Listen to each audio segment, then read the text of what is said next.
Muy buenas noches, tengan todas las personas presentes a este curso del día de hoy. Bienvenidos sean todos. Le damos la bienvenida a todas las personas que se conectan de cualquier parte de Latinoamérica o cualquier parte del mundo. De verdad que es grato y placer que en esta oportunidad Firelight Protection estemos haciendo este primer maratón en seguridad con materiales peligrosos. De verdad que es un placer una vez más. Hoy estaremos conversando, hablando y dándole continuidad al tema que hemos venido tocando, seguridad en el trabajo con materiales peligrosos nivel 3. Bien, entonces bueno, allí estaremos tocando varios temas bastante interesantes, que es lo que conlleva a esto del nivel número 3. De verdad sean todos cordialmente bienvenidos a este tema del día de hoy y, por supuesto, a este primer maratón de seguridad en incidentes con materiales peligrosos. Bueno, vamos a dar inicio entonces a este tema del día de hoy. Por supuesto, toda sala digital tiene una regla en aula. Primeramente, al ingresar al evento, coloque su nombre y apellido, que es algo muy importante. Muchas veces colocamos nombres anónimos y realmente no sabemos de dónde, quién es la persona que se está conectando y de dónde se conecta.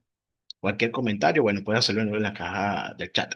Mantenga siempre los micrófonos y las cámaras apagadas, por favor, mientras que se esté dando la actividad. Bueno, aquellos que deseen tenerla abierta, perfecto. Pero eso le ayudaría mucho a que no tenga mucho corte durante el proceso de recibir la información. El micrófono será desactivado para evitar conversaciones y otras distracciones. El que por equivocaciones, por dos oportunidades se le activa el micrófono, bueno, será sacado de la sala y posteriormente puede ingresar con el mismo vínculo por la cual ingresó a la sala. Bien, entonces, bueno, vamos a ver, esta nivel 3 estaríamos conversando, ¿no? Lo que hace referencia a las operaciones ofensivas ante cualquier evento con materiales peligrosos. Bien, entonces, ¿qué, qué son las operaciones de ofensiva? Como dice ahí, son acciones ejecutadas por los técnicos de materiales peligrosos de HAZMAT, ¿ok? De acuerdo a lo que está estipulado o lo que está establecido en la NFPA 470 del año 2022, que hasta ahora esta es la normativa vigente en lo que respecta a las directrices, la calificación profesional, a todas las personas que se involucran, no tan solo nada más un incidente con materiales peligrosos y ahora en armas de destrucción masiva. Esto dice que como un modo de operación con el riesgo más alto para los respondedores, en donde el personal podría tener contacto directo con el material peligroso o en su defecto con la arma de destrucción masiva. Ven ustedes que aquí es donde está el mayor esfuerzo para controlar, en caso de que se tenga una fuga, un derrame de algún producto químico, en su momento, son los técnicos realmente que hacen esas operaciones defensivas, esas acciones para evitar que sea mucho más prolongado los daños que esto pudiese ocasionar, bien sea para la salud o para el ambiente. Tomando medidas agresivas para controlar la liberación. Y además, son aquellas operaciones en las que los respondedores toman medidas o acciones directas y agresivas, como les decía mención, sobre el material, lo cual está ocurriendo, bien sea el contenedor o los equipos de proceso involucrados en el incidente. Algunos ejemplos de operaciones ofensivas son los posicionamientos de abrazaderas para tuberías con fuga, kit de taponaje, instalaciones de placas en carros tanques, utilización de kit de control de fuga, kit de control de derrame. O sea, todo y cada una de estas acciones la cual lo que nos ayuda es contrarrestar el daño en lo sucesivo. Generalmente son operaciones prácticas que ubican a un respondedor de emergencia muy cerca del producto liberado, por eso es que se habla también de zona de trabajo, zona de operaciones, zona de control, en las cuales estaremos hablando en lo posterior, pues en lo sucesivo. El personal debe estar debidamente entrenado para realizar operaciones ofensivas y debe tener extremo cuidado en todas estas actividades. Por supuesto, no es directamente que cualquier persona o cualquier respondedor de emergencia pasa directamente al técnico 3. No, debe pasar por todo y cada uno de los diferentes niveles, por supuesto, iniciando el nivel número 1, advertencias que hemos venido tocando, el nivel 2, operaciones.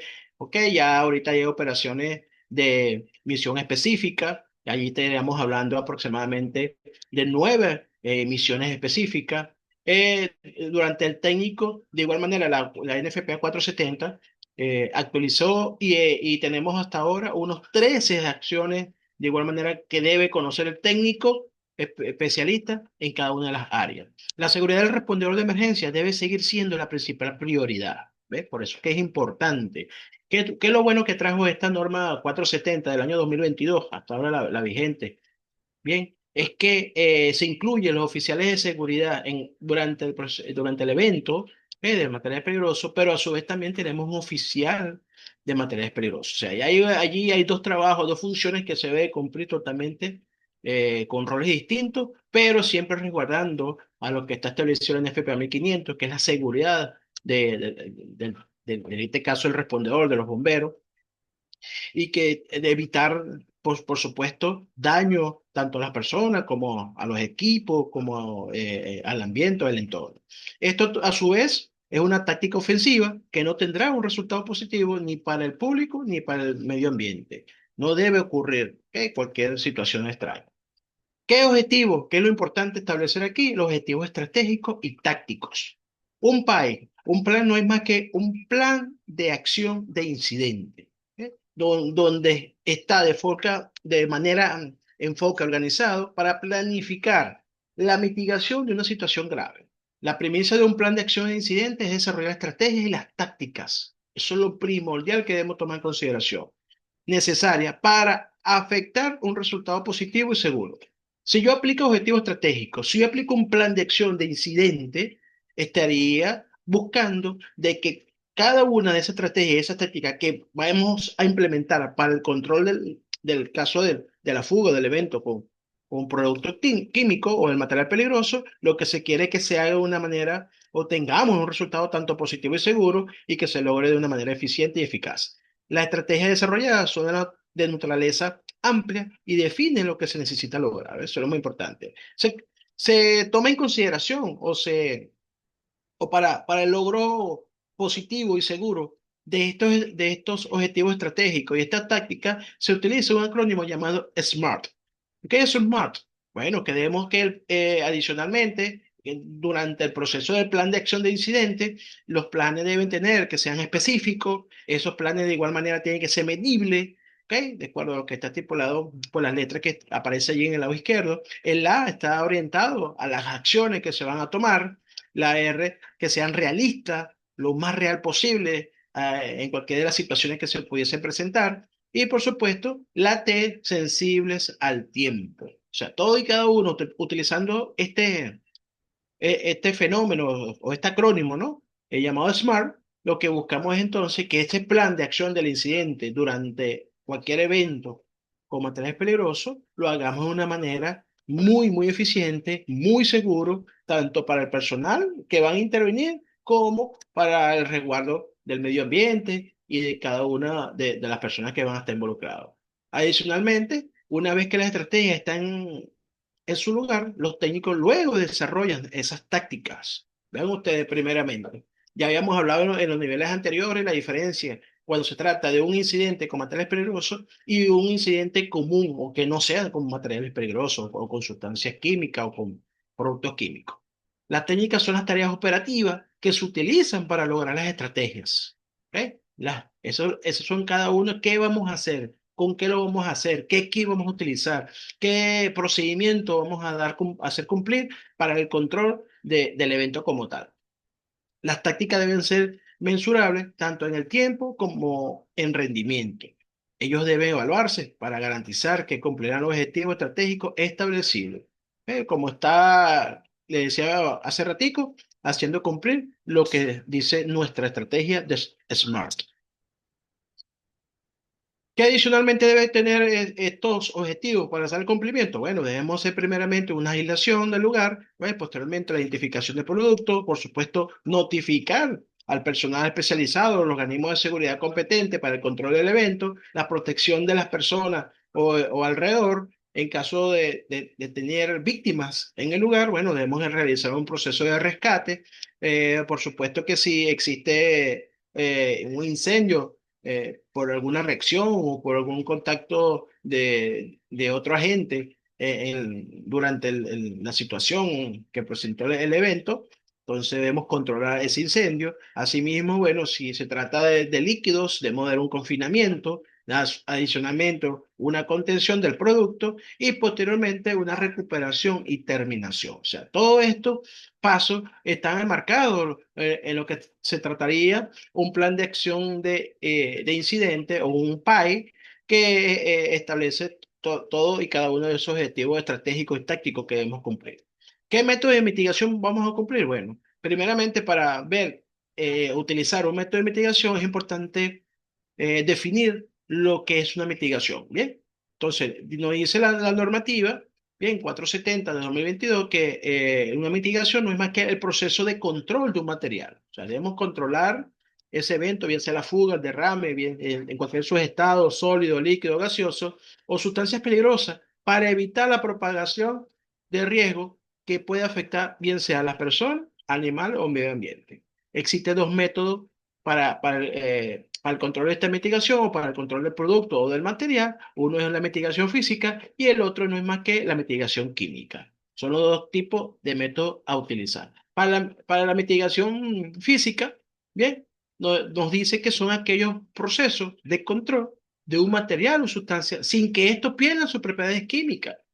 O sea, son diferentes procesos que se van a ejecutar, que se van a dar, estrategias, tácticas que vamos a hacer cumplir para que estas sustancias puedan, digamos, ser mitigadas, pero siempre no van a poder perder sus propiedades químicas. Una de esas mitigaciones físicas que se está en el lugar, y cada una de esas acciones está en la absorción. Ya vamos a ver la definición de cada una de ellas aquí en cada uno de estos elementos, pero aquí le hago mención primeramente para que vean todo y cada una de esas mitigaciones que hay que cumplir. Barreras absorbentes, capas de espuma, bien, dependiendo la situación, si hablamos de líquido inflamable o combustible, cubierta física, hay un cubrimiento, taparlo, una desviación, si el líquido o el producto cayó en una canal de agua fluente, bueno, y amerita de que hagamos una desviación de ese canal para evitar de que esto pueda entrar directamente a la laguna o al mar o al río. Entonces, bueno, buscamos estrategias para también hacer unas desviaciones, pues, en lo que hace referente a esto. Ya, debe haber una disolución, debemos direccionar o tener un direccionamiento de esta sustancia o este producto, dependiendo, aplicamos una dispersión, bien, si queremos también sacar ese líquido o esa sustancia de ahí del lugar, o parchados y tapados si se trata de contenedores, tambores, otro tipo de recipientes, retención y otra metodología estaríamos hablando de lo que son las supresiones de vapor. Ven ustedes aquí un poco, ¿no? Y para definir cada una de ellas dentro de las que son las mitigaciones físicas, y vuelvo y le repito que se trataría de mantener su propiedad química. Uno de ellos, hablamos de la absorción. ¿Y de qué se trata la absorción? Bueno, la absorción es más que corresponde a la aplicación de cierto material absorbente a fin de retener el líquido o gas. Esto, al mojarse, aumenta de volumen sin hinchar. ¿Ve? Entonces, eso es importante cuando se aplica esta metodología o este proceso o este método de mitigación física primordialmente. Barrera de absorbente corresponde a cojines construidos con materiales hidrofóbicos, o sea, que quiere decir que repelen el agua, y oleofílicos que absorben aceites, grasas e hidrocarburos. O sea, vean ustedes dos terminaciones bastante interesantes de cómo están realizados estos materiales o estas barreras absorbentes. Uno hidrofóbico, que repele el agua, y el otro es oleofílico, que absorben solamente aceite, grasa o hidrocarburos. Muchos se dan esto en estas situaciones de derrame de hidrocarburos, bien sea en mar o bien sea en cualquier planta petroquímica o química, y que se emplean para delimitar las zonas afectadas, impidiendo que la mancha o derrame continúe expandiéndose. Son más efectivas cuando se usa con barrera flotante. Eso es sobre todo en el agua, pues. ¿Ves? Que ahí en el mar, sobre todo los buques o los barcos, cuando hay ese derrame o por algún otro, digamos, lado, otro factor que hizo que esto llegara al río o al mar Y entonces, bueno, ellos también tienen esa manera de que puede hacer flotante. Capa de espuma, método que se emplea para reducir la emanación de vapores sobre sólido o líquido. ¿Eh? Entonces, ¿qué otras metodologías tenemos de igual dando el continuidad a la mitigación física? Las cubiertas físicas no es más que el procedimiento que utilizan una hoja plástico sobre el material derramado y esto permite contener la emanación de vapor. O sea, esta cubierta física lo que se busca es que los vapores no salgan como tal, que son expelidos hacia el aire, pues, y esto no vaya a hacer que me genere una mezcla explosiva o que su efecto, esta emanación de vapores que pueden ser tóxica, o puede ser venenosa, puede ser física, o puede ser combustible, o puede ser inflamable, evitamos de que esto sea emanado para, para el aire. El siguiente no hablamos del cubrimiento. Su objetivo es reducir la dispersión de sólidos, líquidos y vapores emitidos de sólido o líquido. Lo que no se quiere es que estos salgan al aire. Las desviaciones permiten dirigir el flujo del producto derramado lejos de una fuente de contaminación. No tener ese contacto, buscar la manera de que se dé por otro medio. La disolución, empleado para reducir la concentración, pero agregando agua, aumenta su volumen y movilidad. Se disuelve, se hace dilución, se hace mucho más diluido para evitar que, por supuesto, el impacto sea mucho mayor. El direccionamiento se utiliza para mover los materiales en la dirección deseada por medio de agua rociada o ventiladores de aire. O sea, es para evitar de que si llegan a acumularse en un lugar confinado o un lugar cerrado, lo que se quiere es que desviar, es de cambiar la dirección de ese producto utilizando cualquiera de esas dos metodologías, bien sea por agua rociada o en su defecto utilizando ventiladores de extracción, pues. Se extrae o se hace que esos gases o esos vapores que estén allí sean dirigidos hacia otro lugar. La dispersión, procedimiento que a través del lanzar un rocío fino de agua permite romper gases y vapores. Se dispersa en ese aspecto. En gases y vapores inflamables, este método permite disminuir su límite inferior de explosividad. Este método de dispersión. Otro método físico es el parchado y el taponado. Se emplea para detener la fuga de un tambor o tanque, ya sea con producto sólido, líquido o gaseoso. ¿Eh? Ya vamos a ver más adelante todo y cada una de esos kits que son utilizados para controlar los parchados y utilizando parchados y utilizando taponados en estos contenedores. Retención. Se trata de una barrera flotante de contención, no es efectiva en condiciones de ola agitada o corriente rápida. ¿Ven? ¿Ven ustedes? Se trata de una barrera flotante de contención, se retiene, se acapara, se hacen diques, vamos a decir, esa retención es como un dique, es un cierre de esa situación. Supresión de vapor, método que reduce los vapores provenientes de derrames volátiles usando dispersión, capa de espuma o cubierta física. Ven ustedes que este método, por lo menos el de cuando hay incendios con material de hidrocarburos o en su defecto algún líquido inflamable y se utilizan las espumas, bien sea AFFF, las espumas fluoroproteínicas, ¿no? Que se utilizan. La intención es aplicar este tipo de producto para evitar de que se disperse o sea, se emita muchos gases o vapores inflamables y esto es lo que, utilizando estas espumas, lo que hacemos es disminuir o contrarrestar la dispersación de estos gases inflamables.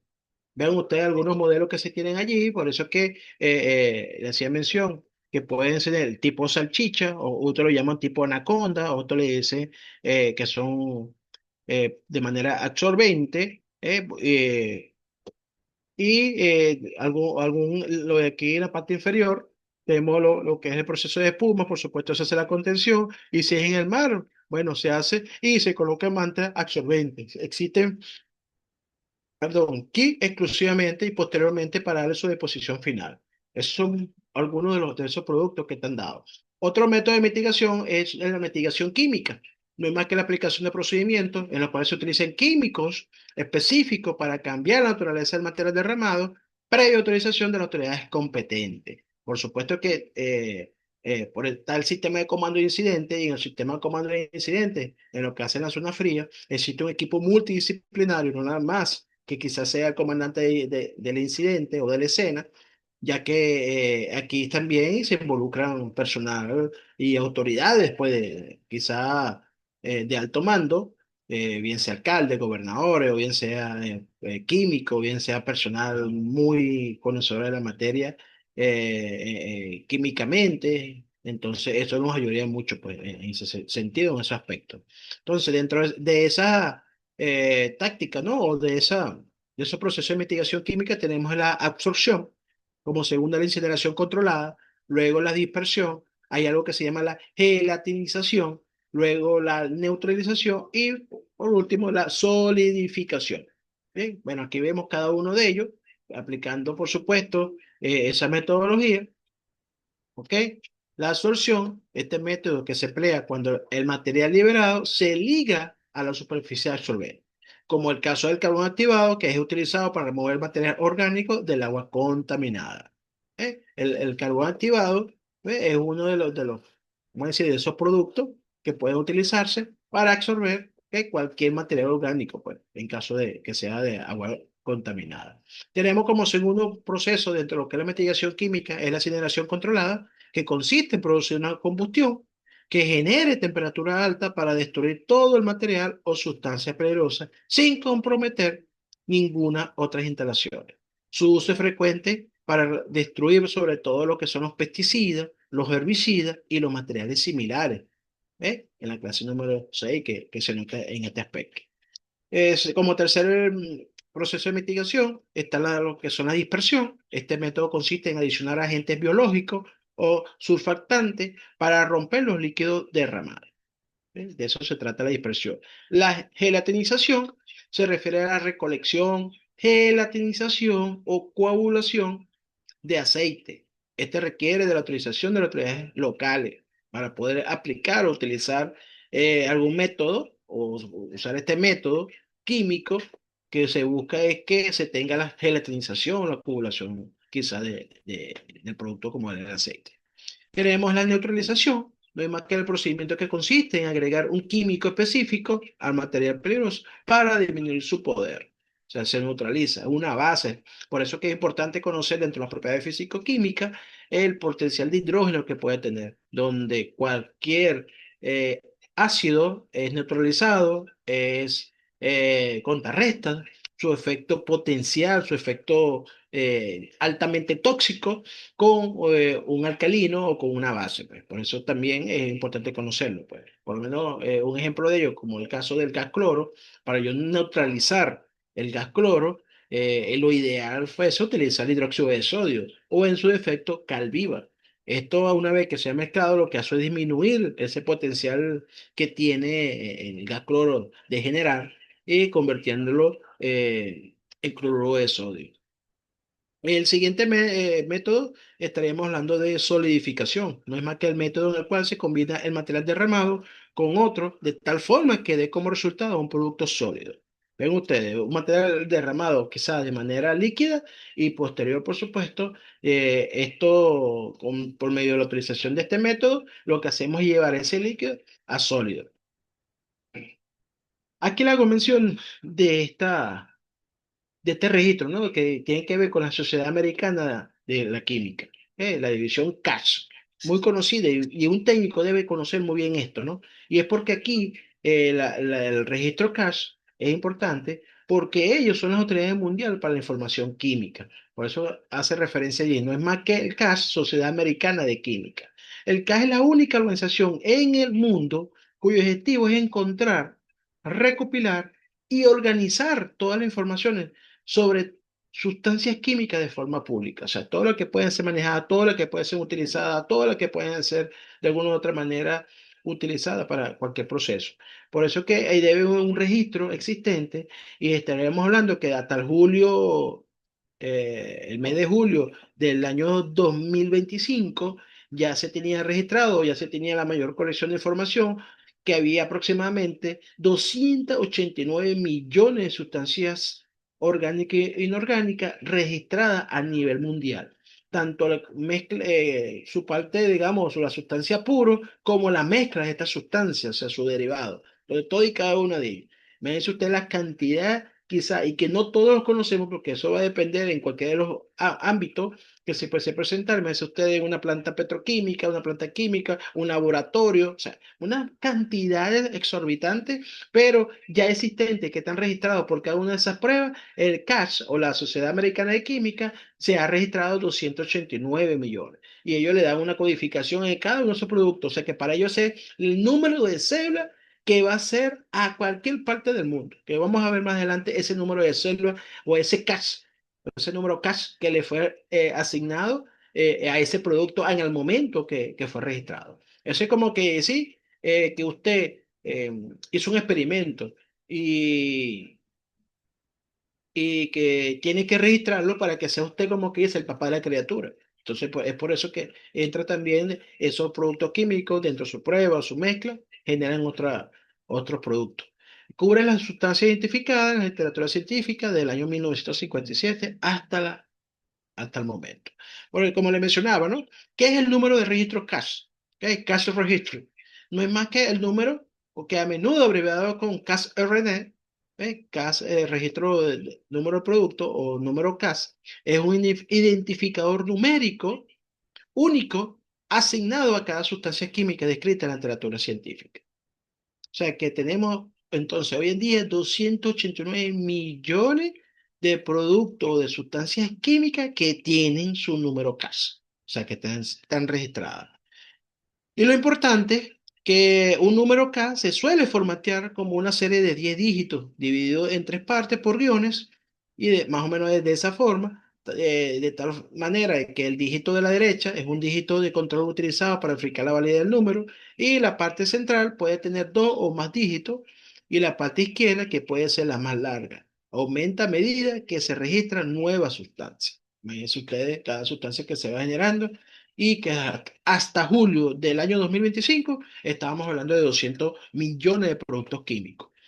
Entonces, esa asignación que tiene que los números se asignan en orden secuencial de sustancias nuevas y únicas identificadas por científicos CAS para su inclusión en la base de datos. Vean ustedes, más o menos ahí les muestro en el cuadro derecho algunos de los productos más utilizados, como es el cloro, el carbono. Bien, ese es su número, esté donde esté, donde se encuentre. Allí van a tener ese CAS en todo y cada uno de ellos. Ese es su número de cédula de por vida. Número de célula de por vida. Caso del carbono, tenemos también su número K, la gasolina, el hidróxido de sodio, el gas licuado de petróleo, el agua también tiene su caso, su número de registro por CAS. Y también aproximadamente 12.000 nuevas sustancias se añaden cada día asignado a una sustancia cuando entra en la base de datos del registro CAS. Todo y cada una de ellas, y por eso es que es importante mantenerlo. Esa importancia, el hecho de que se tenga ese número de registro CAS, está validado por tres condiciones. Una, porque tiene que ver con la normalización. Y en toda normalización es necesario que se tenga ese número. Es de igual manera que tiene reconocimiento mundial. Usted podrá estar en Latinoamérica o en el continente americano, pero va para el continente europeo, asiático, africano, y ese mismo número va a ser para esa sustancia o para ese producto. Ya ese va a ser su número de célula de por vida. Durante ese proceso de normalización, los números CAS proporcionan un método estándar para identificar las sustancias químicas. Esta normalización garantiza que cada sustancia se identifique de forma única, lo que es crucial para la investigación, el comercio y la normativa. Vean ustedes, ¿no? Lo que les hacía mención allí. O sea, un solo número para cada producto. O sea, no puede ver, así se mezcle. Si yo agarré cloro de alta pureza, al 99.99%, y le coloqué algo, lo fui llevando a su mínima expresión, ya esa sustancia en cada uno de los porcentajes tiene un valor distinto, tiene un número de registro ante el CAS. De reconocimiento mundial, los números de K son reconocidos y utilizados internacionalmente. Este reconocimiento mundial facilita el intercambio de información y materiales entre científicos, fabricantes y organismos reguladores de distintos países. Tercer punto dentro de lo que es la importancia, el hecho de los números de registro de CAS es la seguridad y la normativa. En el contexto de la ficha de datos de seguridad, la HDS o la FDS, y el cumplimiento de las normativas, los números CAS ayudan a identificar con precisión la sustancia. Bien, ya es una base de datos que está ya vinculada, que ya está ahí obtenida. Esto garantiza que toda la información relevante sobre seguridad y manipulación se aplique correctamente. Adicionalmente, el número K se ha convertido en un estándar a nivel mundial, porque al no depender de ningún sistema de nomenclatura química, proporciona un vínculo fiable entre los diferentes términos que se usan para describir la sustancia y compuesto químico. Como ya sabemos, estos pueden ser descritos de muchas maneras, por la fórmula molecular, su estructura, nombres sistemáticos, nombres genéricos, nombres comerciales o nombres triviales. ¿Ok? Es sinónimo de cada uno de ellos. Por eso, como el caso del hidróxido de sodio, NaOH. El hidróxido de sodio, ¿ve? Su nombre comercial o su nombre genérico no es más que la soda cáustica o la sosa cáustica. Otros le dicen lejía. ¿Ok? Entonces, dentro de esos aspectos también está, le colocan otro nombre, pues. Todo va a depender cómo tenga sus diferentes nombres comerciales o genéricos. Pero con el número CAS, sin embargo, identifica una única y específica sustancia, independientemente del número de maneras posibles que puede ser descrita. Vean ustedes, ¿no? El hidróxido de sodio no es más que soda cáustica. Entonces, eso lo van a conseguir en ese proceso. Para tomar en consideración los tipos de compuestos para el registro en el CAS, se toma dentro de ese proceso son los compuestos orgánicos, ¿qué? Los compuestos inorgánicos, los metales, las aleaciones, los minerales, los compuestos de coordinación, los organometálicos, los elementos isótopos, partículas nucleares, proteínas y ácidos nucleicos, los polímeros y los materiales no estructurables, los VC. O sea, estos productos, todo y cada uno de ellos, independientemente de donde salga la sustancia, de donde salga el producto, debe tenerse, por supuesto, ese registro correspondiente. Por eso que cualquiera de esos compuestos que pueda presentarse tiene un número específico y en cada uno de ellos. Ven ustedes, ya habíamos hablado entonces que el CAS es importante conocerlo porque es donde se hace el registro. Mira, ¿cuál será el número de cédula del cloro? ¿Cómo será el ácido sulfúrico y tal? Bueno, existe la página del CAS donde usted puede ingresar, coloca el número de ese producto, porque si no le aparece, no es malo como está lo establece el Departamento de Transporte de los Estados Unidos, sino que también ese número específico en cualquier parte del mundo. Vamos a hablar entonces de lo que son las fuentes de información y recursos digitales en materiales peligrosos. Existe una variedad, una cantidad de fuentes de información. Una de ellas muy común y en su última actualización, que fue el año 2024, ¿ven? Fue la guía de respuesta en caso de emergencia. Esta guía fue diseñada para uso en incidentes de transporte, ¿ok? De cual el Departamento de Transporte de los Estados Unidos, donde se involucren materiales peligrosos. Esta es una guía para los primeros respondedores a un incidente con materiales peligrosos y que su fin es que los respondedores puedan identificar rápidamente los peligros específicos o genéricos del incidente o los materiales peligrosos involucrados en el mismo. De ese modo pueden protegerse a sí mismos y al público en general durante la fase inicial de respuesta de emergencia. Su contenido permite desarrollar ciertas acciones preventivas y de respuesta primaria que serán de mucha utilidad para los primeros respondedores.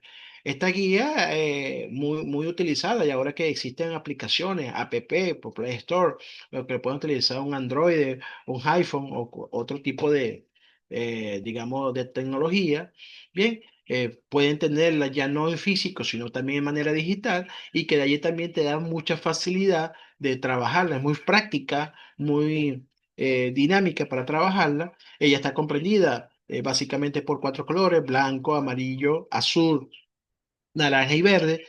Bien, y que cada una de ellas, por supuesto, tengo una cierta condición de trabajo para ella. Tenemos de igual manera la guía de bolsillo sobre peligros químicos, que no es más que de la NAYO, el Instituto Nacional de Salud y Seguridad Ocupacional. Bien. donde esta guía, por supuesto, se basa en las directrices de Dan Naylor sobre los peligros químicos y referencia reconocida en el campo de la higiene industrial, sobre todo. Y adicionalmente la medicina del trabajo y la toxicología. Por eso que se le da utilidad. De igual manera, esta tiene un app, tiene una aplicación digital, tiene software donde pueden trabajar colocando el número de cédula que le fue asignado al producto por medio del cash registry y allí entonces pueden tener parte de ese producto. Dicha información sirve principalmente para reconocer y controlar los riesgos químicos ocupacionales, lo que implica un marco referencial importante para el proceso de la toma de decisiones durante un proceso de evaluación de un incidente con materiales peligrosos.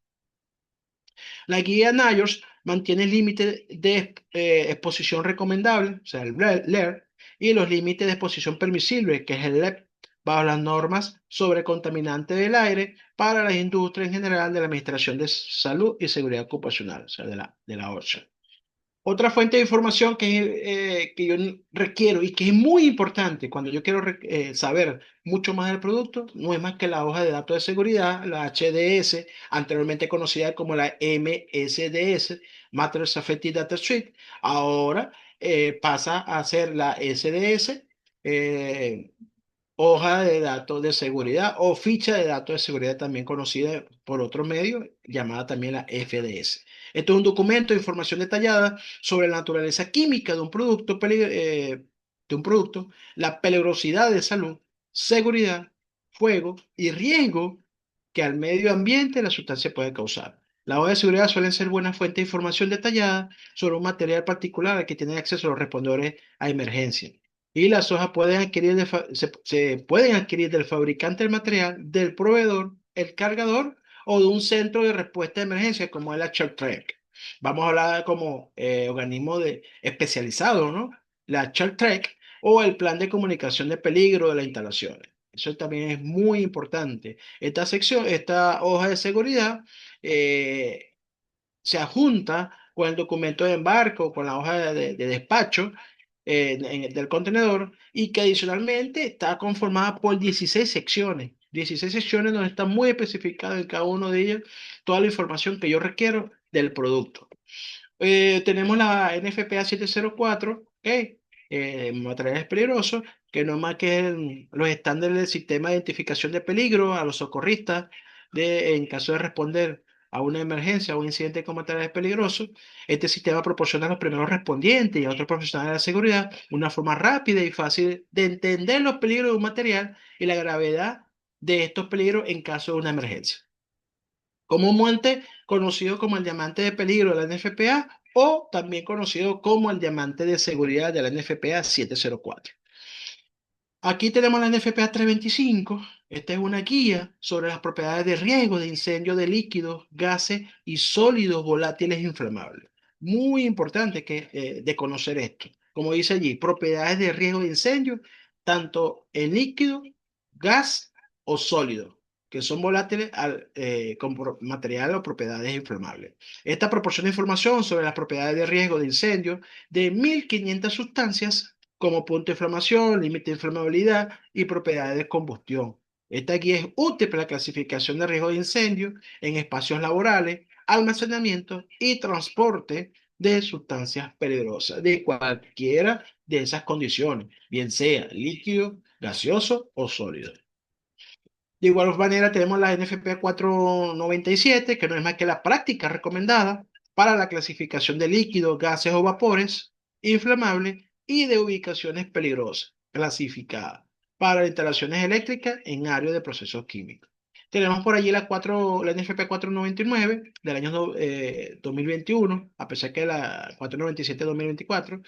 La 499 es la práctica recomendada para la clasificación de polvos, combustibles y de ubicación peligrosa, por supuesto clasificada para instalaciones eléctricas en áreas de procesos químicos. Tenemos el diccionario químico condensado de Housley, llamado también el CCD. Este diccionario es una recopilación de informaciones técnicas y descripciones que cubren miles de sustancias químicas. El CCD está organizado para ofrecer tres tipos de informaciones. Una de ellas es la descripción técnica del químico y proceso. Como segundo, las definiciones ampliadas de químico y terminología. Y como tercero, descripciones y o identificación de nombres comerciales. De eso se encarga este diccionario, que es muy bueno y es condensado de los químicos. Otra fuente de información, esta es el manual de respuesta CBRN de JANS. Bien, cabe destacar que ese CRN estaríamos hablando de NBQR, bien, nuclear, biológico, químico y radioactivo. Este manual o esta guía es de referencia de campo que permite a los respondedores hacer referencia rápida de armas químicas, biológicas o radiológicas y sus efectos. Es muy buena, entonces, en este sentido, este manual de respuesta. Y su contenido incluye informaciones sobre la planificación pre-incidente, administración post-incidente, agente biológico y tratamiento, procedimiento en la escena, agentes químicos y tratamiento, peligro radiológico y tratamiento, NBQR. Es importante que los comandantes en incidente, bien, conozcan este tipo de manual porque básicamente van a ser ellos que de alguna otra forma, conjuntamente con su equipo multidisciplinario, van a hacer ese resumen o ese informe final post incidente, cómo fue, qué se hizo, cómo se realizó cada uno de los pasos o el plan de acciones del incidente como tal. Las propiedades peligrosas de materiales industriales del SAC, bien, no es más que, estos son varias ediciones, su última edición en el año, edición número 8, no es más que un conjunto de referencias de volúmenes múltiples que proporciona información sobre peligro para hasta 28.000 químicos. Proporciona información relevante sobre la toxicología, la reactividad, potencial explosivo e información reglamentaria de los productos. Tenemos un buscador de símbolos, solamente de cartel, placa, pictogramas, simbología, solo lo que va a mostrar en caso de que yo visualice al momento de atender como respondedor un cartel, un diamante o algo por el estilo. Este, este buscador de manual, del manual de identificación de peligro, está de referencia global y esto proporciona un medio para identificar materiales peligrosos en cualquier modo de transporte o en cualquier instalación fija. Esta referencia no ofrece ninguna información específica sobre sustancias químicas, sustancias o productos más allá de los sistemas de identificación. Los sistemas dentro de esta referencia incluyen los sistemas de marcado de materiales peligrosos, los sistemas de marcado nuclear y radiológicos o radioactivos, los sistemas de marcado biológicos, los sistemas de marcado de armas y municiones o los sistemas de marcado específicos para cada país. Tenemos entonces, de acuerdo a este libro, la Conferencia Americana de Higienista 2025, bien, de industriales, donde diseñó para ser utilizada por higienistas industriales y respondedores de emergencia los índices que proporcionan pautas de exposición ocupacional para cientos de sustancias químicas y agentes físicos. Estaríamos hablando allí de los valores límites umbrales o los índices de exposición biológica. Bien, entonces cualquiera de las dos condiciones, su última actualización 2025, están dados de que allí se puede conseguir tiempo de exposición del producto, cuánto es su concentración y los valores que deben tomarse en el momento. De manera computarizada o de recurso digital para la atención de un evento, tenemos el manejo computarizado de operaciones de emergencia, como es el caso del Cameo. Pero el Cameo no funciona por sí solo. El Cameo también tiene una ventaja de que adicionalmente, de ser administrado por la Administración Nacional Oceánica y Atmosférica y además también por la EPA, que no es más la Agencia de Protección Ambiental. El CAMEO es un sistema de aplicación de software que ayuda a los responsables de emergencia a desarrollar planes de respuesta segura. Se puede usar para acceder, almacenar y evaluar información crítica en respuesta de emergencia. Asimismo, en conjunto, tenemos el caso, lo del Cameo, que es porque incluye una aplicación de mapeo y un programa de modelado de dispersión, cómo se dispersa de la sustancia, con el Marplot, que no es más que el mapeo de aplicación para respuesta a planificación y tareas operativas locales. Es una aplicación de mapeo que permite a los usuarios visualizar sus datos y mostrar la información en los mapas de la computadora, de lo más esencial. ¿Ve? El Cameo trabaja en conjunto con el ALOA, ya que el ALOA es el programa de modelado de dispersión atmosférica de cameo utilizado para evaluar la liberación de vapores químicos peligrosos.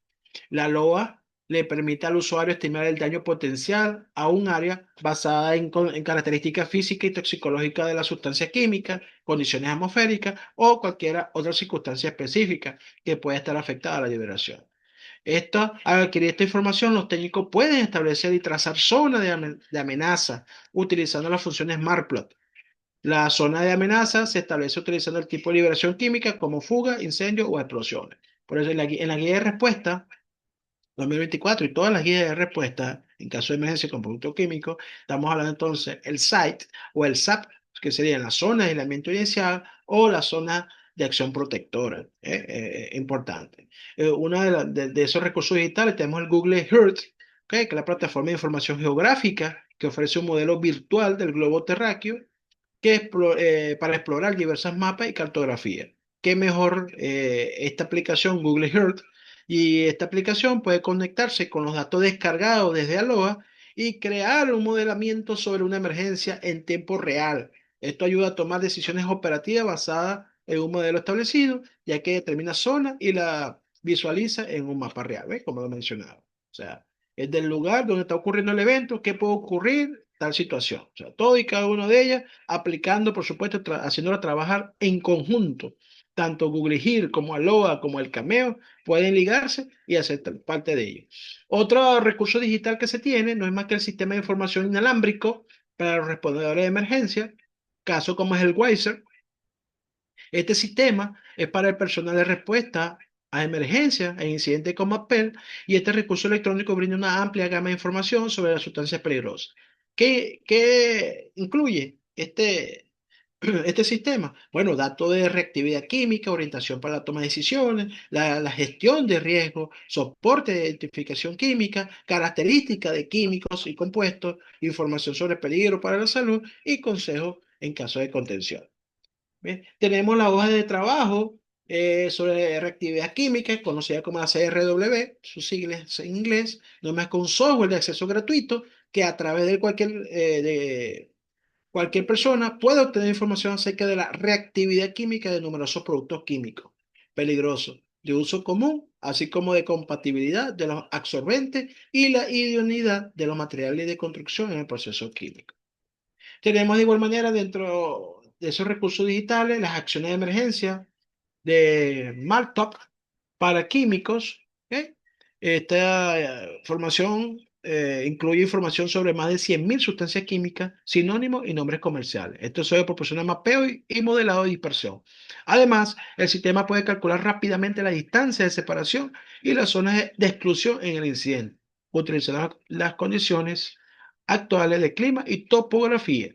Por supuesto, tomando de igual manera las fichas de datos de seguridad, datos de emergencia, guía de primeros auxilios. Además, permite identificar la naturaleza del incidente, el producto químico involucrado y los peligros asociados. Brinda instrucciones paso a paso para actuar ante un derrame, fuga o exposición a un químico peligroso. Prioriza la seguridad de los usuarios y le proporciona información para usar los EPP adecuados. O sea, ella también es similar a esa hoja de seguridad donde está comprendida en 16 secciones que nos ayuda de manera rápida para atender cualquier eventualidad. Tenemos por allí también el manejo médico de emergencia para peligros químicos, el CHEM. Este es un sitio web operado por el Departamento de Salud y Servicio Humano de los Estados Unidos. CHEM le permite a los respondedores un fácil acceso a la información que se puede utilizar para planificar, prepararse y responder a incidentes de víctimas masivas que involucran sustancias químicas. Bueno, aquí este software, ¿no? Hace y ayuda mucho a que dé orientaciones sobre la identificación química, tratamiento agudo del paciente, manejo del paciente y otras herramientas utilizadas. O sea, todo y cada uno de los primeros auxilios que se deben tomar. De igual manera, aplicaciones móviles, ¿ok? Por Google Play, por App, tenemos variedades, tenemos una gama y una, bueno, sustancial tenemos, de aplicaciones móviles para que usted lo mantenga en su teléfono. A nivel de lo que son fuentes de información muy técnica y especialista, tenemos el caso de la Chartbreak, ¿ok? Tenemos el caso del Canuteo, en su el caso eh, de el Canutec o el DOT también, en donde hace parte de esa vida como técnica especialista. Tenemos el caso del CETIC, bien, que no es más que el centro de respuesta de emergencia. Este centro de respuesta de emergencia hará lo siguiente: confirmar que existe una emergencia química, registrar los detalles electrónicamente y por escrito, proporcionar asistencia técnica inmediata al personal que llama y ponerse en contacto con el remitente del material u otro experto. O sea que los materiales SEPTIC te ayuda mucho en caso de que ocurra a nivel terrestre. Otra de las técnicas y especialistas están los planes de emergencia de CLOR, los CLORET, perdón, por el Instituto de Cloro. Lo mismo, estos planes de emergencia de cloro fueron lanzados en 1972, un programa que ayuda, de ayuda mutua del Instituto de Cloro, que brinda una respuesta rápida y efectiva a las emergencias de cloro, sobre todo en los Estados Unidos, Canadá y México. Esto para garantizar que los proveedores de servicios de transporte, los usuarios finales, los socorristas, los equipos de materiales peligrosos y otros tengan acceso rápido a información precisa y experiencia en la industria de producción de cloro. Bien, entonces hasta ahora, bueno, hemos visto parte de diferentes fuentes de información, aplicaciones, app, tenemos, digamos, Enter con especialistas, donde da también parte de esa información, donde podemos ubicar parte de la información, que nos ayudaría mucho a la hora de poder atender y que es importante que el técnico de materiales peligrosos conozca, porque así se ayudaría para hacer un resguardo, un trabajo eficiente, eficaz y seguro y rápido del evento que se estuviese presentando con cualquier producto químico. Bueno, vamos a hablar aquí entonces un poco de lo que son los equipos de monitoreo y detección en incidentes con materiales peligrosos. Como introducción de esta parte de estos equipos, la fuga o derrames accidentales de un producto peligroso que va a provocar en menor o mayor grado daño físico a las personas o al entorno, que va a provocar daño a la salud de la población y que a provocar daño al medio ambiente, obligan al personal MAPER a realizar acciones de detección cualitativa y cuantitativa para generar acciones de control indirecta o directa, conducentes a minimizar las condiciones de peligro originadas. Hay que tener presente que en la actualidad, en el año 2025, hay más de 289 millones de productos químicos registrados y por lo tanto el conjunto es demasiado amplio para un reconocimiento exacto, sin la ayuda instrumental de fuente de información muchas veces. Pero teniéndolo más cercano, el monitoreo, eso me puede ayudar, por supuesto, conociendo y sabiendo la hoja de seguridad del producto. Las acciones de detección cualitativa son acciones contundentes a determinar la no presencia o la presencia en pequeña, baja o gran cantidad del químico peligroso. Problema. Y es lo que bomberilmente se denomina monitoreo.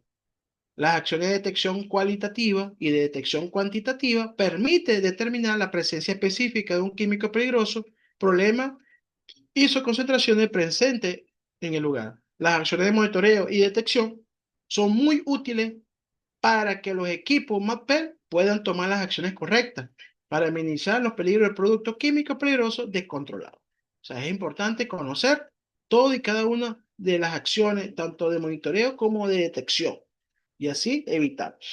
¿Qué tipo de instrumento voy a utilizar? Bueno, dentro de ese monitoreo, dentro de esa detección, existen dos instrumentos primordiales principales. Uno que son los de lectura indirecta y otros de lectura directa. Son los dos tipos de instrumentos. Eh, los instrumentos de lecturas indirectas requieren la recolección de muestras y el apoyo de un laboratorio. Eso es para que ustedes vean una de esas situaciones, que el hecho de utilizar estos instrumentos. Otro de los instrumentos de lecturas directas es que sirven para detectar y vigilar atmósferas inflamables o explosivas donde se tenga deficiencia de oxígeno, vapores tóxicos y peligrosos y radiación ionizante. El instrumento de lecturas directas también proporciona información enseguida al momento de tomar la muestra y por eso son útiles para tomar decisiones rápidamente. Una diferencia allí entre los dos y que fueron desarrollados como mecanismos de alerta temprana para sitios industriales donde tengamos fuga o por un accidente podrían liberar una alta concentración de un químico desconocido. ¿Bien? Entonces, los métodos de detección y monitoreo, cuando se habla de detección y monitoreo, se debe considerar todo el aspecto de clasificación de materiales o sustancias peligrosas de acuerdo al sistema globalmente armonizado de clasificación y etiquetado de productos químicos. Sin embargo, muchas de estas sustancias no pueden detectarse durante el desarrollo de una emergencia MAPPEL, limitando la información obtenida al monitoreo del aire y las características de peligrosidad presentes en líquido, nieblina y otras soluciones. La detección de materiales y sustancias peligrosas es un tema complejo y hace que la selección de un instrumento adecuado sea fundamentalmente en el resultado del procedimiento. Dependiendo de lo que esté ocurriendo, ahí vemos, determinamos o decimos qué tipo de equipo vamos a utilizar. Durante las operaciones de detección y monitoreo, el equipo de detección y monitoreo ayuda a proporcionar información adicional o de confirmación para que el personal de respuesta de emergencia pueda emplear el enfoque más seguro en una respuesta basada en el riesgo a una liberación de producto. Por eso es importante las operaciones con monitoreo. Por ejemplo, los resultados de detección y monitoreo pueden ayudar a determinar el EPP apropiado, área segura y zona de evacuación y táctica de control. ¿Ves? Por eso es importante aplicar lo que sería un monitoreo o una detección apropiado o adecuada. El monitoreo debe ser un proceso continuo. Siempre se debe estar monitoreando. Ningún instrumento individual identificará o cuantificará por completo los compuestos que se identifican. Los usos del equipo. Ayuda a estimar las concentraciones de un producto conocido, ayuda a identificar productos desconocidos, identifica peligros, nos ayuda a identificar los peligros, ayudar en la evaluación de los efectos sobre la salud y la seguridad de un químico y evaluar las exposiciones durante el monitoreo en el médico. La seguridad del aparato, que es importante conocer. Todos los monitores personales deben ser pequeños, compactos y fáciles de llevar. ¿Bien? Sus controles de ajuste deben ser diseñados para que resistan cambios accidentales. Las pilas deben durar por el periodo de trabajo. Según la Agencia de Protección Ambiental de los Estados Unidos, todos los equipos que se usan en una atmósfera inflamable, que se sospecha que sea así, tiene que ser certificado como inherentemente seguro o intrínsecamente seguro. De igual manera, también se le conoce como depurado o purgados. ¿Ok? Eso se trata, esos equipos. Dentro de los fundamentos del monitoreo, bien, los instrumentos de detección y monitoreo a menudo se diseñan con ciertas características que lo hacen seguro y fáciles de usar en el campo. ¿Y cuáles son esas características más comunes? Bueno, uno que debe ser la portabilidad, la manera de ser portable, de ser manejado, la durabilidad, su costo, la facilidad de operación y la usabilidad en el entorno peligroso. O sea, todos los equipos deben cumplir con cada una de esas características. Por supuesto, no incluyendo lo que es la tecnología que va avanzando, bueno, exorbitantemente. Un técnico debe ser capaz de leer, interpretar y comunicar datos del equipo de detección y monitoreo utilizado en un incidente con material peligroso. Varios factores son importantes para evaluar la fiabilidad y la utilidad de un monitor y los datos que genera. Para ello, por supuesto, debemos tomar en consideración esos factores. Está el tiempo de respuesta del instrumento, las interferencias, su sensibilidad, selectividad, especificidad, rango de operación, amplificación, precisión y confiabilidad de los datos o de los valores que se estén presentando en el equipo. Todo y cada uno de ellos son parte importante al momento de hacer una buena selección de un equipo de monitoreo o un equipo de detección, ¿ves? Al momento de cualquier producto. Tipo de respuesta del instrumento es el momento, entre el momento en que un instrumento detecta un químico o el contaminante y el momento en que produce los datos. Se estima de que es aproximado, mientras que él hace la lectura correspondiente, se habla de unos 10 segundos aproximadamente, mientras que otros pueden tardar más de un minuto. Sobre todo va a depender el equipo como tal. Los respondedores de emergencia deben consultar el manual de la operación del instrumento y dejar que el instrumento responda antes de registrar la lectura. Todos los técnicos de materiales peligrosos deben conocer muy bien, por eso es que se debe consultar, se debe manejar el manual de uso, el manejo y de seguridad de del equipo como tal, para detectar, para medir, deben conocerlo. Esto también depende del tipo de prueba que se realizará, tiempo muerto requerido para que el instrumento analice y muestre los datos, la sensibilidad del instrumento. Este tiempo que él tarda para hacer la medición se llama no es más que tiempo de reacción del instrumento.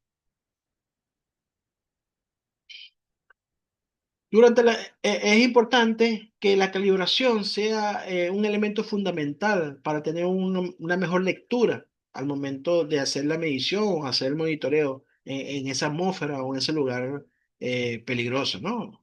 Y por lo tanto, la calibración no es más que el conjunto de operaciones utilizadas para estandarizar o ajustar los valores de las cantidades indicadas por el instrumento de medición. Por eso que es importante revisar el manual del fabricante. Los instrumentos de monitoreo son calibrados en la fábrica para responder con precisión a un vapor o gas determinado dentro de un rango de concentración específico. Los técnicos deben verificar la respuesta correcta del instrumento antes y después de cada uso y en los intervalos establecidos por las autoridades competentes. Por eso que el manual de operación del fabricante lo debe proporcionar las instrucciones específicas para la calibración del instrumento como tal. Prueba de calibración. Conjunto de operaciones utilizadas para garantizar que todas las alertas de un instrumento funcionen a los niveles recomendados de peligro detectado. Una prueba de calibración es la prueba de impacto. Este verifica la calibración del instrumento exponiéndolo a una concentración conocida de gas de prueba. La lectura del instrumento debe compararse con la cantidad real de gas presente. También se conoce como prueba de impacto o prueba de campo. Una mantenimiento del equipo de detección y monitoreo y muestreo. Los técnicos MATP, los ASMA, deben saber cómo operar correctamente el equipo de monitoreo y aplicar la información a los objetivos y tácticas de respuesta. Los respondedores también deben saber cómo mantener y probar su equipo. Ven ustedes hasta dónde debe tener ese rol ese técnico en materiales peligrosos. Conocer muy bien cuál es la funcionalidad, cómo funciona, cómo responde, cuáles son las calibraciones, en qué momento, después que se usó, la descontaminación del equipo, todo y cada uno de ellos. En el campo, los técnicos en materiales peligrosos pueden verse obligados a trabajar cerca de una variedad de peligros. Ellos deben comprender los peligros que conllevan estos peligros en los equipos de detección y monitoreo que pueden estar en uso. Imagínense ustedes, ¿no? Vean ustedes aquí que los productos peligrosos pueden potencialmente dañar el equipo de detección o prevenir lecturas precisas, causa falla total del equipo. ¿Y cuáles son esas causas potenciales de daño del equipo? Bueno, porque el equipo tuvo contacto con los gases corrosivos o en su defecto tuvo un golpe o caída. Esto hizo que el equipo se descalibrara o tuviese alguna afección, algún problema de lectura o que estuviese en contacto con líquidos corrosivos. Bien, uno de estos equipos de medición tenemos la medición de temperatura. En una emergencia JAMA, una de las principales acciones que se debe ejecutar es el monitoreo de la temperatura. Recuerden que todo material, toda sustancia química, en su mayoría presentan una cierta temperatura de por sí, son exotérmicas, liberan calor, liberan energía. Entonces, por lo tanto, ¿qué más que un termómetro infrarrojo o pirómetro, también conocido como termómetro láser, que tienen que ser utilizados para estos casos como quizás sea la temperatura del producto? Lo que hace referencia a la capacidad del dispositivo para medir la temperatura a distancia y sin necesidad de tocar el objeto. Por eso se utiliza este tipo de termómetro sin contacto pero con el material, ¿ok?, que se está derramando. Las cámaras térmicas también es un equipo de monitoreo, ya que las cámaras térmicas se usan con frecuencia en los incendios urbanos, rastreo y búsqueda de puntos calientes. Algunas también pueden usarse para facilitar la intervención en mercancías peligrosas. Recordad siempre que no todas las cámaras térmicas son intrínsecamente seguras para el uso de atmósferas explosivas sobre todo. Vean ustedes allí, hay para medir temperatura, otras tienen cámaras térmicas, una por supuesto más sofisticadas, otras que ya bueno, vienen con mucho más detalle, así la tecnología va avanzando en lo sucesivo. Otras son las mediciones de condiciones ambientales, que es importante, ya que las condiciones meteorológicas son un factor crucial a tener en cuenta en las emergencias hazma para garantizar la seguridad y tomar decisiones informadas. Es fundamental contar con información precisa sobre la temperatura y la dirección del viento, entre otros parámetros. Para ello se puede utilizar equipo de monitoreo in situ o recopilar datos de fuentes confiables. El monitoreo de las temperaturas ambientales es necesario para evaluar las condiciones climáticas en el área de la emergencia hazma. Vean ustedes, ¿por qué es necesaria la medición de las condiciones ambientales? Porque hay sustancias que reaccionan o que aumentan su temperatura dependiendo de la hora en que ocurrió el evento, porque si corrió en la mañana, si corrió en el día, si corrió en la noche, o sea, a qué hora ocurrió el evento, eso también puede ver que las sustancias reaccionen, puede que emitan mucho más rápido vapores, puede emitir mucho más rápido gases y esto hace complicar mucho más la situación. Y imagínense ustedes que un producto que puede reaccionar con el agua y hay tiempo de lluvia. El material fue derramado y resulta que comenzó a llover y ahora se transforma, no tan solo nada más el material que se derramó, sino ya vas a ver otros dos, tres productos más en el lugar del evento. Para eso entonces tenemos dentro de esas mediciones el uso de termómetros especializados que proporcionan mediciones precisas y actualizadas o bien con estaciones meteorológicas. Ven ustedes de mano derecha, tenemos esos portátiles. Estos dispositivos permiten obtener información precisa sobre la temperatura del entorno, lo cual es fundamental para comprender cómo las condiciones climáticas pueden afectar las emergencias y para planificar las acciones correspondientes. La dirección del viento es importante, ya que es un factor crítico para evaluar el riesgo de las situaciones asma. Para obtener datos precisos sobre la dirección del viento, es recomendable utilizar veletas o anemómetro. ¿Ok? Eso mayormente se ven pues, en los aeropuertos, que son dispositivos diseñados específicamente para indicar la dirección y la intensidad del viento. Vean ustedes ahí, ¿qué? Mano izquierda, tengo ahí un termómetro para medir cuánto es el termómetro externo, aproximado a la hora, etcétera, altitud, humedad, toda una serie de elementos. Y todo y cada uno de esos equipos existe. ¿Eh? Detección y monitoreo de gases. Como prioridad del monitoreo, las acciones de detección, monitoreo y muestreo del sitio del incidente deben establecer prioridades de preexistencia de material peligroso, por confirmar. La primera prioridad y que limita el accionar bomberil es la potencial presencia de explosivos.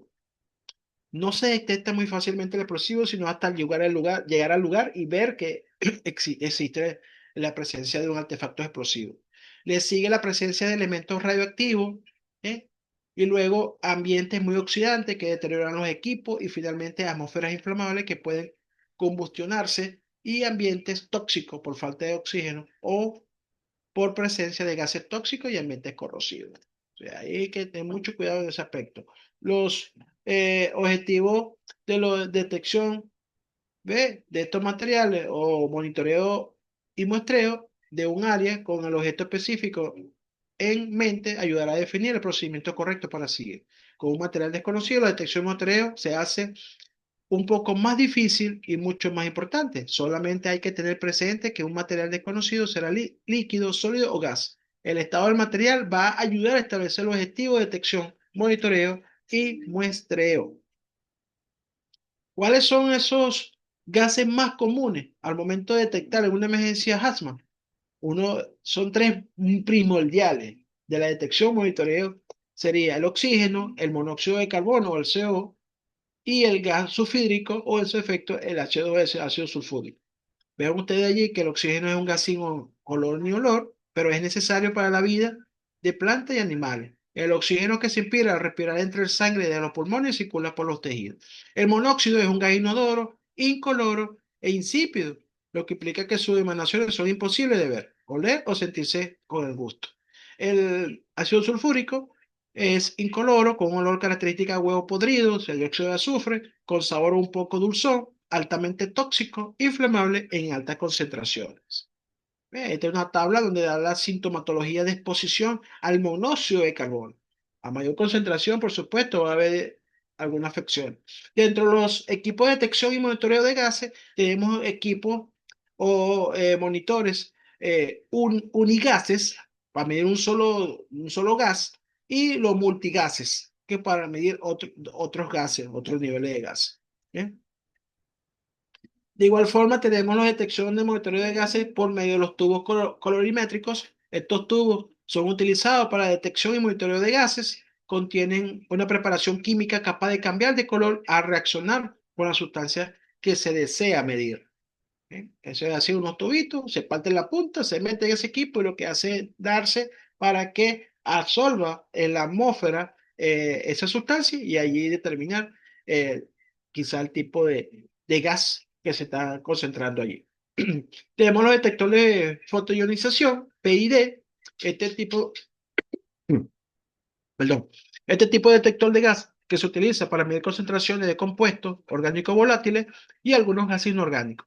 Esta técnica que usa es la fotoionización, donde un fotón de alta energía ioniza las moléculas, generando un ion positivo que es detectado. Bien, de otra forma también de cómo actúan estos tipos de medidores.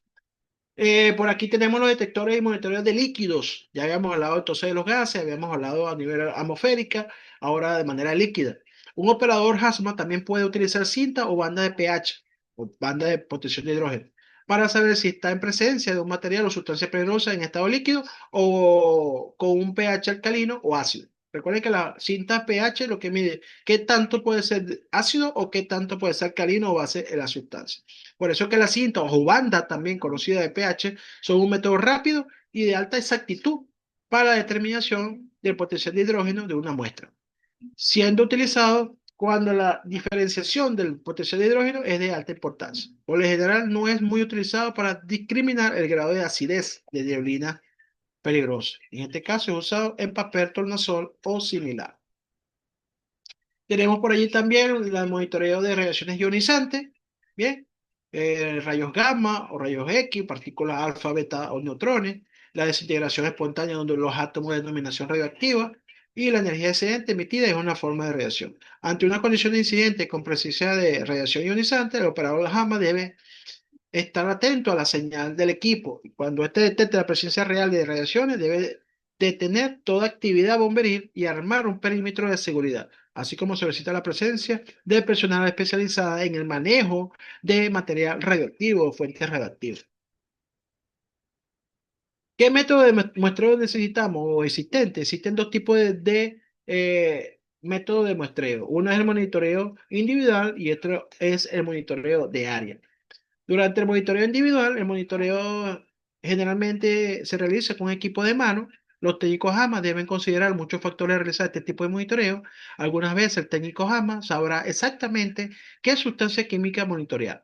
El uso de equipo de monitoreo ayudará a confirmar la concentración de un producto conocido o alertará a los respondedores sobre la percepción peligro potencial. Mientras que el monitoreo de área, el monitoreo del área se realiza en equipo en lugares planificados dentro de un área determinada donde se generan polvo, vapores o humos químicos.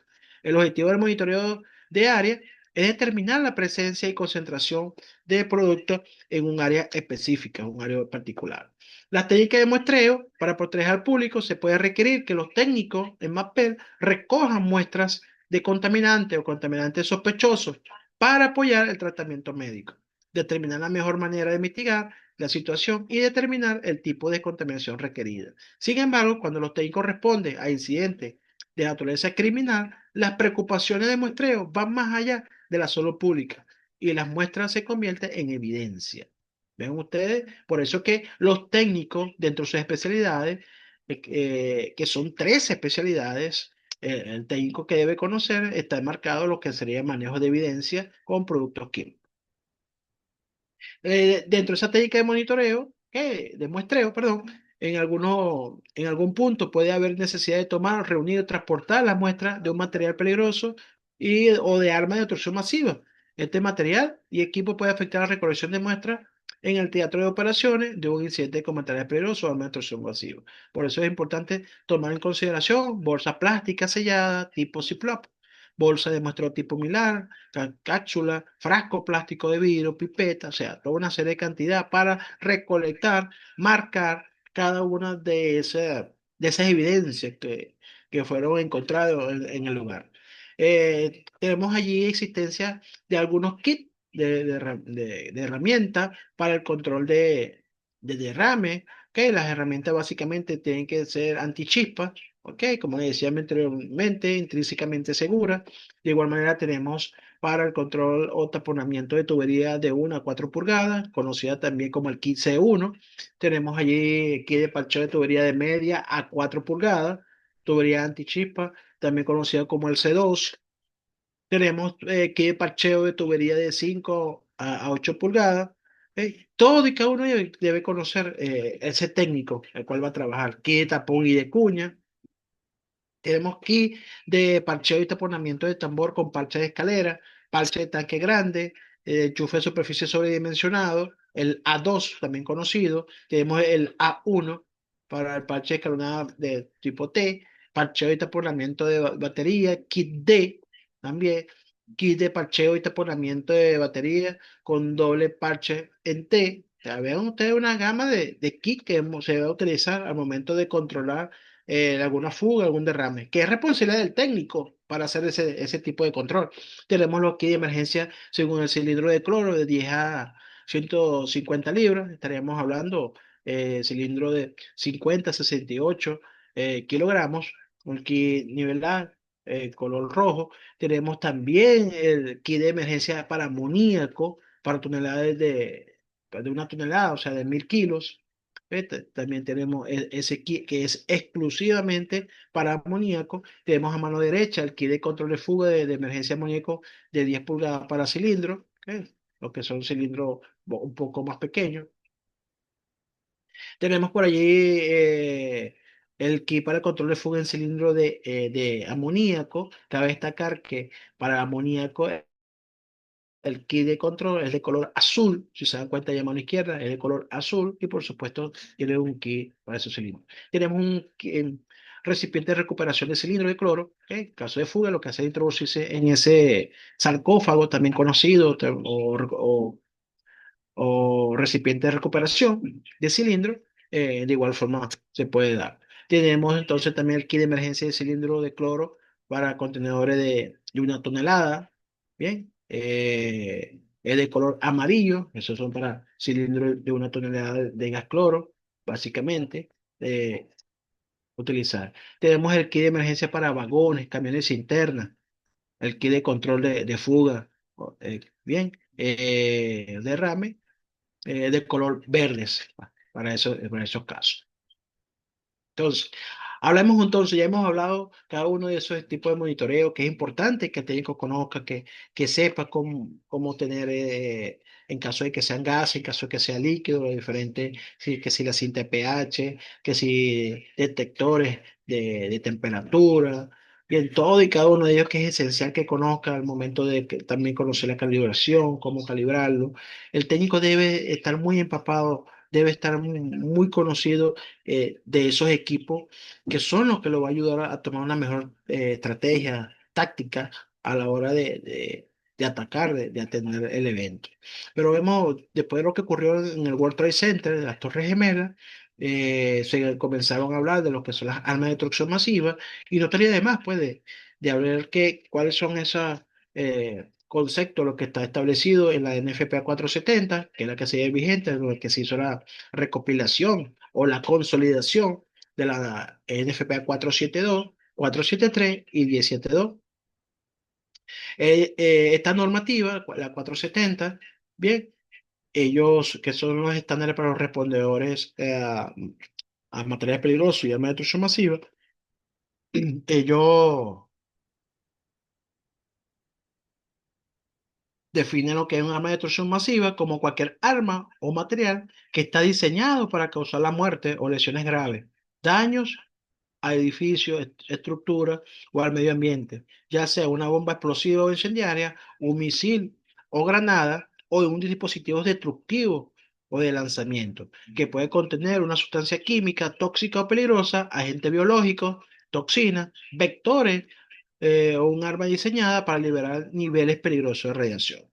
Ese es uno de los conceptos, vamos a tomarlo así, que se da como arma de destrucción masiva o ADM. Otro concepto que da la normativa 470 en FPA es que las armas de destrucción masiva son armas capaces de matar o lesionar gravemente a un número muy elevado de personas de manera indiscriminada y causar grandes daños económicos y medioambientales, incluido el pánico colectivo e incertidumbre para la población afectada. ¿Eh? Entonces es importante tomar en consideración.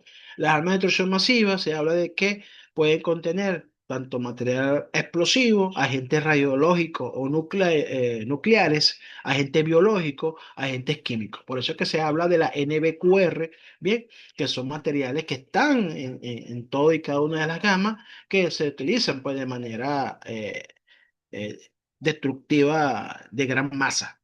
Algunos ejemplos de las armas de destrucción masiva son las bombas nucleares, la aplicación de agentes químicos altamente tóxicos en zonas de alta afluencia de público, tales como artefactos explosivos de igual manera. Caso de ello fue el ejemplo de las bombas Hirosaki y Hiroshima, ¿bien? Que también se toma en consideración, ¿ve? Ahí le hago mención, ya hemos hablado del agente biológico, radiológico nucleares o agentes químicos. En las armas de agentes biológicos, también denominadas armas bacteriológicas o bioarmas, corresponden al uso de cualquier elemento patógeno, principalmente virus, bacterias o hongos y otras toxinas como arma de guerra o terrorismo. Las armas biológicas se pueden dispersar a través del aire o infectando animales que transmiten la enfermedad a los humanos a través de la contaminación de los alimentos y el agua. Adicionalmente, las primeras armas biológicas conocidas empleadas fue el virus de la viruela, usado por el Reino Unido contra Francia en la guerra de los 7 años, entre 1717 y 1797. A través de la entrega de mantas infectadas a las tribus indias que colaboraban con el enemigo. Adicionalmente, esta arma de destrucción masiva, pero con agente biológico, son de bajo costo, generalmente emplean un carriel o elemento portador para llegar al ser humano. Se aplican sobre zonas extensas y su efectividad es reducida. Tenemos aquí entonces los agentes radiológicos o nucleares, ¿ves? Son armas explosivas de alto poder mortal para los seres vivientes y destructivos a nivel de obras civiles y del medio ambiente circundante. Ven ustedes la foto del lado derecho, Hiroshima y Nagasaki, y que se utiliza la energía nuclear como fines destructivos y tiene efectos inmediatos, como lo causado por la onda expansiva de la explosión, el pulso electromagnético y las ondas calóricas, y tienen efectos secundarios sobre los seres vivos a través de las radiaciones ionizantes que sigue emitiendo los radionucleicos empleados en el proceso propio de la arma nuclear y que afectan al ser humano y al medio ambiente por varias décadas después de su empleo. Yo es recomendable que allí en YouTube aparece el caso de la bomba sucia. Es un fenómeno, una película que da mucha enseñanza, que ocurrió en Francia, de un evento con este tipo de agentes radiológicos nucleares, por supuesto utilizando como un agente convencional, como fue un artefacto explosivo.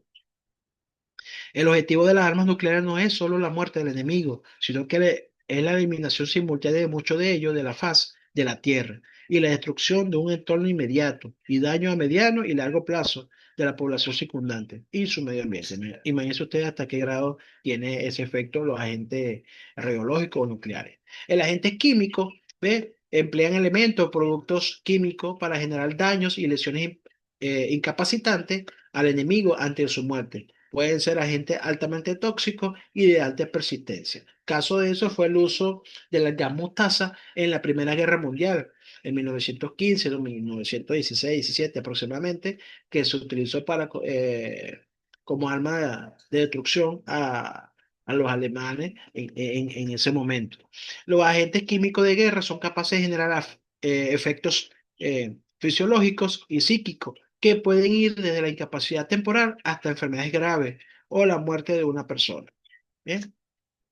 Debido a los efectos generados por las armas químicas de guerra, tales como asfixia, ampolla o ceguera, que conlleva un apoyo de salud en el frente de la batalla por el mismo ejército o una ayuda de salud humanitaria por parte de las tropas enemigas, los mismos países en conflicto empezaron a generar acuerdos para eliminar el uso. Es por eso que en 1997 se da la Organización para la Prohibición de Armas Químicas. Esto para trabajar juntos con un mundo libre de armas químicas. Se dio esa conferencia y se tomaron en consideración cada una de ellas.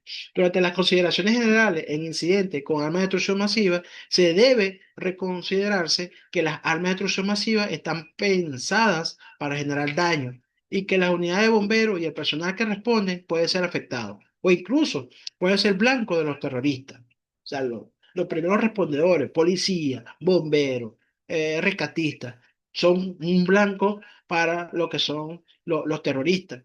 El personal que responde deberá prestar atención a una serie de factores que pueden ser indicativos de un atentado terrorista o de uso de un arma de destrucción masiva. ¿Cuáles son esos factores? Bueno, aquí les menciono: número de víctimas, lugar de la ocurrencia y la hora, presencia de pancartas o folletos, presencia de artefactos sospechosos, daños en la vegetación o animales, indicio de liberación de un material peligroso. O sea, son seis factores fundamentales que debemos considerar, que debemos estar muy pendientes, debemos estar muy atentos a la hora de que atendamos o lleguemos a un evento, a un sitio donde se tenga una situación de emergencia y resulte que se esté trabajando, esté involucrado por medio de unas personas, en este caso con dinero terrorista, la destrucción masiva de personas, pues. Entonces, seis factores fundamentales. Adicional, dentro de esas acciones iniciales de respuesta ante armas de destrucción masiva, primeramente debemos implementar un sistema de comando de incidentes. La respuesta a un incidente que involucra ADM requerirá de un mando unificado, multiinstitucional y que requerirá una gran cantidad de recursos. También debe considerarse la presión mediática en el lugar. Todos los agentes usados por el terrorismo son predominantemente peligrosos si son inhalados. Evitar tocar cualquier líquido o sólido desconocido, puesto que la mayoría son tóxicos al contacto cutáneo con alta persistencia. Usar siempre equipo de protección respiratoria de tipo abierto y de presión positiva. Si hay víctimas con vida en la zona, las atmósferas no pueden ser muy tóxicas. No mover las víctimas fatales, ya que se considera evidencia importante. Si las personas han fallecido en el lugar, no se debe mover hasta que lo autoriza, pues en este caso médico forense o algo por el estilo, porque esas personas, la forma como quedaron en el lugar, se considera evidencia. No intervenir artefactos o equipos sospechosos. Está en el lugar, desaloja el lugar, abandona el lugar. Asegurar presencias policiales, no asistir a las víctimas y retirarse de la zona de impacto. Zona de impacto no es más que la zona caliente, la zona donde ocurrió el evento. Considerar siempre la posibilidad de un segundo ataque. No se sabe qué puede pasar. Vea la situación, lo que ocurrió en el World Trade Center. Primero un avión en la torre norte y 10 minutos después otro ataque en la torre sur, ¿ok? Que tuvo otro impacto uno de los aviones con personal de terrorista. Intentar recabar la mayor cantidad de información posible sin tener riesgo de contaminación, manteniendo siempre contaminación. Bueno. Vean ustedes toda una gama de, en caso de que se pueda presentar, porque se puede presentar, no sabemos quién, cara que vemos, corazón que no sabemos, situaciones de personas que pueden utilizar un agente, ¿ve? Bien sea químico, bien sea biológico, bien sea radioactivo, nuclear, para generar un daño de gran masa, generar un caos, una crisis, y por lo tanto, por supuesto, es uso de una arma de destrucción masiva. ¿Eh? Y tomando en consideración, la idea es que se haga de una manera eficiente, tomando los factores, si en el lugar hay muchas víctimas, si dependiendo de la hora, hay hora pico, fue un centro comercial, un hospital o algo por el estilo, eso también genera o hace ruido de que fue un ataque de arma de destrucción masiva y hay que tomar algunas acciones, hay que tener mucho cuidado. Por eso es que el apoyo es multidisciplinario con otras instituciones. Quizás Bombero no conozca mucho lo que es arma de destrucción masiva, pero que apoyarse con el ejército, guardia, apoyarse con los organismos de seguridad, entre instituciones científicas que manejan el tipo de información mucho más detallado. Decía por aquí Nelson Mandela que la educación es el arma más poderosa para cambiar el mundo. Definitivamente no se equivocó, debemos capacitarnos, debemos cada día aprender más y que no hay nada más peligroso que ignorante con iniciativa. Bien, entonces, por lo tanto, muchísimas gracias. De verdad que fue un placer estar con ustedes en este primer maratón 2025 con materiales peligrosos, donde estuvimos hablando pues, en este tercer nivel, lo que es la seguridad en el trabajo con materiales peligrosos. Fue un placer por allí.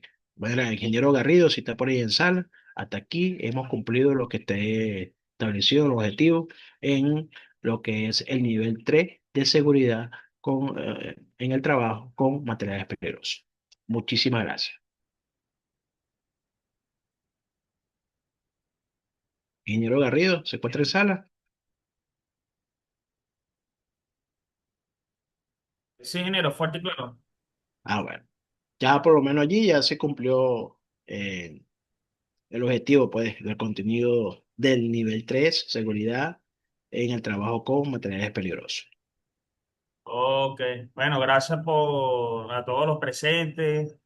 Este día importante, gracias al ingeniero Romero, que nos ha estado acompañando durante estos 3 días de capacitaciones continuas, mucha experiencia. Nos pueden seguir a través de nuestras páginas @fireprotection.com. Siempre recordar, nos llamamos, nos solicitamos alguna colaboración. El que desee el tema de la capacitación o certificarse con nosotros, nos pueden escribir en nuestros números telefónicos +51 998 855 992. Y bueno, ya estaremos dándole continuidad a nuestra clase. Y bueno, salud y bendiciones. Hasta la próxima. Chao. Gracias, saludos, bendiciones para todos. Ok.